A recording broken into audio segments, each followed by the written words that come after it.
দা সন্দেশখালীতে BJP নেতা এবং CPM বামেদের প্রাক্তন এমএলএ বিভিন্ন জায়গায় তাদের গ্রেফতার করা হচ্ছে।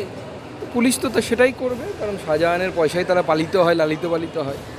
এবং তার সাথে সাথে আমরা যেগুলো দেখতে পাচ্ছি যে ভয়ঙ্করতম মধ্যযুগীয় বর্বরতা, কারো বউকে রাত্রিবেলা ডেকে নিয়ে গিয়ে গোটা রাত তাকে রেখে পরের দিন পৌঁছে দিয়ে যাওয়া এবং দিনের পর দিন এটা করা, এরও ভাগ পুলিশ পায় কিনা আমাদের জানা নেই। পুলিশ সেটাই করছে, মানুষের মুখ খুলতে দেবে না, মানুষ যেন তাদের বক্তব্য রাখতে না পারে। এবং যেভাবে মহিলাদের সাথে দিনের পর দিন অত্যাচার হয়েছে, এরপরেও বাঙালি যদি চুপ করে বসে থাকে, আগামী দিনে আপনার আমার বাড়ির মহিলাদের সাথেও এই ধরনের কাজ করবে তৃণমূল কংগ্রেস। উত্তম সর্দারকে গ্রেফতার করা হয়েছে, কিন্তু এখনও নিখোঁজ শিবু, শাহজাহান শেখ, কি বলবেন? শাহজাহান কোথায় আছে সে পুলিশ জানে, ও পুলিশকে শাহজাহান শেখই ইনস্ট্রাকশন দিয়ে কাজ করাচ্ছে। তো এরপর কি করতে হবে, তারপর কি করতে হবে, তো শিবু হাজরাকেও খুঁজে পাবে না, শাহজাহান শেখকেও খুঁজে পাবে না। যখন উপর থেকে বলা হবে অ্যারেস্ট করো, মমতা বন্দ্যোপাধ্যায় বলবেন যে হ্যাঁ এবার একটু অ্যারেস্ট করো, লোককে দেখাতে হবে, তখন করবে। উত্তমকে ধরে আপাতত কনসোলেশন প্রাইজ দিয়েছে পশ্চিমবঙ্গবাসীর জন্য। আমাদের বিকাশ সিংহ ওখানে লোকসভার কনভেনার, আমাদের বহু পুরনো নেতা, তাকে গ্রেপ্তার করে নিয়ে গেছে এবং তার স্ত্রী থেকে শুরু করে যারা সবাই খুব চিন্তিত। আমরা শুনতে পাচ্ছিলাম যে নৌকোই করে তাকে পার করে কোথায় নিয়ে গেছে, কোন থানায় রেখেছে। আমাদের পার্টির নেতৃত্ব যখন যোগাযোগ করার চেষ্টা করে, এসপি বলেন উনি বলতে বাধ্য নয় যে ওনাকে কোথায় রাখা হয়েছে। মানে সম্পূর্ণভাবেই ইললিগাল, অনৈতিক কাজ করছে পুলিশ। বিজেপি বা কামদুনির নির্যাতিরা তখন যেতে চাইছে, 144 ধারা দেখে তাদের আটকে দেওয়া হচ্ছে। 144 ধারা জারি করে কি তথ্য গোপন করতে চাইছে? এখন এই সন্দেশখালীর ঘটনা এমন একটা বাক্স খুলে দিয়েছে না, যে বাক্সে তৃণমূল কংগ্রেসের প্রাণভোমরা লুকিয়ে আছে। তৃণমূল কংগ্রেস বিভিন্ন জায়গায় এইভাবে পকেটে কিভাবে অত্যাচারের সাম্রাজ্য তৈরি করে রেখেছে এবং মধ্যযুগীয় বর্বরতা করেছে, সবার সামনে তা চলে এসেছে। এটাতে তৃণমূল কংগ্রেস ভয় পাচ্ছে, তারা চাইছে না যে এটা সবার সামনে আসুক।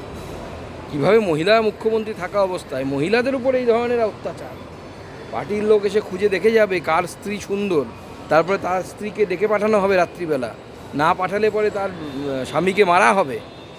এই বাংলা রবীন্দ্রনাথের বাংলা, বিবেকানন্দের বাংলা, আর আমরা গর্ববোধ করি এই বাংলার জন্য। কলকাতাতে বসে বসে আমরা বড় বড় কথা বলি, নারী সুরক্ষা নিয়ে মিছিল হয়, নারীদের অপমান নিয়ে মিছিল করে তৃণমূল কংগ্রেস, মহিলাদের নিয়ে একটা কথা বলার অধিকার নেই এই সমস্ত অভদ্র লোকেদের। মহিলা মুখ্যমন্ত্রী তো এখনো যাননি, বা তিনি তাদের এই মেয়েদের কথা শুনছেন না, কানে কি পৌঁছচ্ছেন না মহিলা মুখ্যমন্ত্রী? মুখ্যমন্ত্রী ঘুমোচ্ছেন এবং তার চিন্তা তার বাড়ির মহিলাদেরকে নিয়ে, আর কাউকে নিয়ে কোনো চিন্তা নেই। এখন যেভাবেই হোক বিরোধীদের কণ্ঠরোধ করার চেষ্টা চলছে। আমরা যে কোনো বিরোধীর বক্তব্যকে বা কণ্ঠরোধ করাকে আমরা সমর্থন করি। রাজ্যপালের হস্তক্ষেপ দাবি করা হচ্ছে, রাজ্যপালকে হস্তক্ষেপ করবেন? আপনারা তো বলেছেন দরকারের বিজেপি রাজভবনের সামনে ধর্নায় বসবেন, রাজ্যপালকে এই মুহূর্তে হস্তক্ষেপ? দেখুন, সন্দেশখালীর ঘটনা নিয়ে আমরা অত্যন্ত চিন্তিত এবং সেই জন্য আমি আমার সমস্ত ট্যুর, আজকে অন্য জায়গায় যাওয়ার কথা ছিল আমার, গতকালই ক্যান্সেল করে আমি কলকাতাতে ফিরে এলাম এবং আমি 13 তারিখে ওখানে যাব। আমরা বসিরহাটে যাব, আমাদের বিধায়ক দল 12 তারিখে যাবে, তারা প্রিপারেশন নিচ্ছে এবং আমাদের বিরোধী দলনেতার নেতৃত্বে, আমরা রাজ্যপালের কাছেও আমাদের বিরোধী দলনেতার নেতৃত্বে বিধায়করা গেছেন এবং গিয়ে রাজ্যপালকে বলেছেন যে উপযুক্ত ব্যবস্থা নেওয়ার জন্য। কিন্তু আপনারা জানেন যে রাজ্যপালের ক্ষমতাও সাংবিধানিকভাবে সীমিত। আসল কাজ করা রাজ্য সরকারকে করতে হবে, জনগণ তাদেরকে ভোট দিয়ে জিতিয়েছে, রাজ্যপালকে জেতায়নি। স্বাভাবিকভাবে রাজ্য সরকার যদি তার কর্তব্য পালন করতে না পারে, তখন আলটিমেট অ্যাকশান নিতে হবে রাজ্যপালকে। শাহজাহান শেখকে আবারও নোটিশ দেওয়া হয়েছে, তৃতীয়বারের নোটিশ, সোমবার তাকে হাজিরা দিতে বলা হয়েছে। এবার হাজিরা না দিলে ইডি গিয়ে আদালতের সামনে বলবে, আদালত তাকে উচিত আদালতের আদেশ দেওয়া যে শাহজাহানের কান ধরে টেনে নিয়ে এসো, তারপরে শুরু হবে খেলা। বলছে সিপিএম বিজেপি উস্কানি দিচ্ছে। আচ্ছা, আমরা না হয় উস্কানি দিচ্ছি, মহিলারা যে কথাগুলো বলছে তার কি? আপনি কোনো মহিলাকে রাত্রিবেলা বাড়িতে নিয়ে যেতে পারেন? অন্যের স্ত্রীকে নিয়ে যাওয়া যায় পার্টি অফিসে মনোরঞ্জন করার জন্য তৃণমূল কংগ্রেসের নেতাদের? এরা মহিলাদের সম্মানের কথা বলে। বীরভূমে আবার কাজল অনুব্রত দ্বন্দ্ব, ও সারা বছরই চলবে, চিন্তা নেই। বীরভূমে অনুব্রত মণ্ডল এখন তিহার জেলে বন্দী, তার এই কামনায় যজ্ঞ চলছে। যজ্ঞ চলুক, যাই চলুক, বিড়াল হয়ে গেছে বাঘ, আর তার বিড়াল থেকে বাঘ হওয়ার কোনো সম্ভাবনা নেই। রেডি? চন্দ্রিমা ভট্টাচার্য কালকে ধন্যবাদ জ্ঞাপন মিছিল করেছিলেন, সেখানে তিনি বলেছেন মহিলারা গোডাউন একদিনের নোটিশে গোডাউন দেখায়।